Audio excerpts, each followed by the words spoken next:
So guys, Man United have sacked Erik ten Hag. Well, technically they've sacked Erik ten Hag.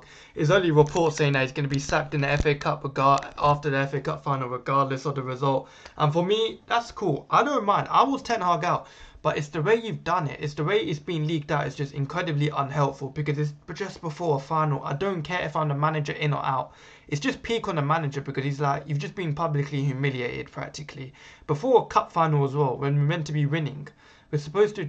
It just puts a dampener on the mood in terms of the squad. And I want to win this trophy, regardless if I'm the manager in or out, in my opinion. Like, that's me. That's just me. But it's annoying, though. But at the same time, it depends who we get. I'm alright about sacking the manager, but it depends on who we get. I don't want Poch. I don't want Southgate. I don't want McKenna. Respectfully, McKenna seems like a good coach. But at the same time, he's inexperienced and he's just come from Ipswich. It's a massive mistake if we get him. He won't be able to develop. We've done it with David Moyes. We've done it with Ollie practically. So, one of those ones, in my opinion. I believe you should get either Tommy Tuchel, Tommy T, man like Tommy T, or get Roberto De Zerbi.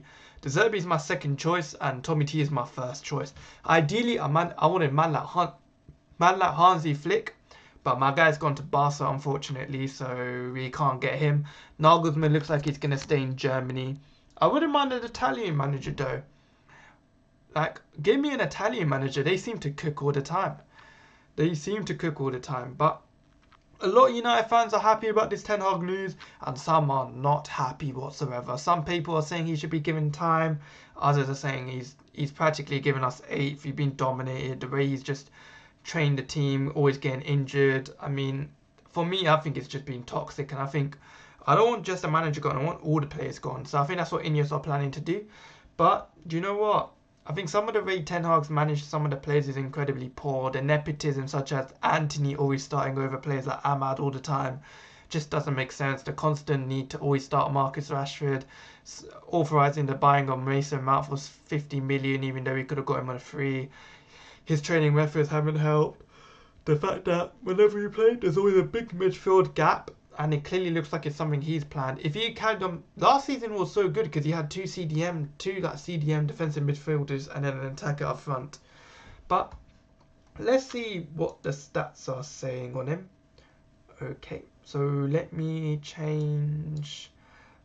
you in terms of stats. I'm gonna go ahead and show you some stats on this. So let me go on scene.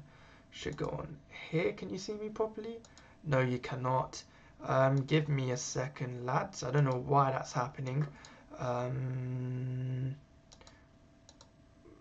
Brilliant, you can see me now. But yeah, essentially, let's look at the records broken by Erik ten Hag. So Man United hadn't lost. Let's see if you can see me. Yeah, you can. So records broken by Erik ten Hag. Man United hadn't lost 13 games by Christmas since 1930 until Erik ten Hag. United hadn't gone 4 games in a row without scoring since 1992. United hadn't lost back-to-back games to West Ham since 2007. No Man United manager has conceded 20 goals to Liverpool City in their first 7 games since Alfred Albert in the 1800s. Man United have never finished with as few as 5 points in the UCL group stages. No English club has conceded 15 goals in the UCL group stages. Man United have never lost 4 out of 6 UCL group games. Man United have never failed to keep a clean sheet in 5 out of 6 UCL games. United have never lost 12 of the opening 23 games of the season. Man United haven't finished bottom of the UCL group since 2006. Bournemouth hadn't won at Old Trafford until Erik ten Hag. Bournemouth have never scored 3 goals at Old Trafford until Erik ten Hag. Bournemouth have never kept a clean sheet until Erik ten Hag. United hadn't lost back-to-back games against Newcastle since 1972. United haven't had 3 losses in a row to Newcastle since 1922. Oh my god, why do I keep yawning? So annoying, innit?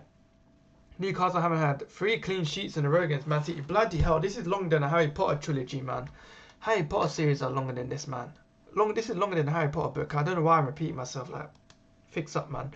Newcastle have 3 clean sheets in a row against United since 1897. United have never lost 6 out of the last opening 14. Bloody hell, I'm not reading this whole list, man. There's so much. And if you think I'm being unfair, let's look at some good stats. Points from the first 50 Premier League games, and Ten Hag's had 96. Erik ten Hag's 30 wins in 50 matches. But honestly, this is what Ten Hag Ball's done to me, honestly. It's crazy. But in my opinion, I think they shouldn't have announced it really, or should have been leaked before the final. Maybe after the final, if we won, give him like a Louis van Gaal moment with the FA Cup. But hopefully our next manager is better, a baller, no Ford Gate, no Pochettino, no McKenna. If you do that, fam, I'm going to be fuming. I'm going to be following the stereotype and watching cricket. I said that right, cricket. I don't want to watch that BS glorified rounders. I want to watch football, fam. I want to be happy to support my team. I want to be like, you know what, I support my team and you don't, fam.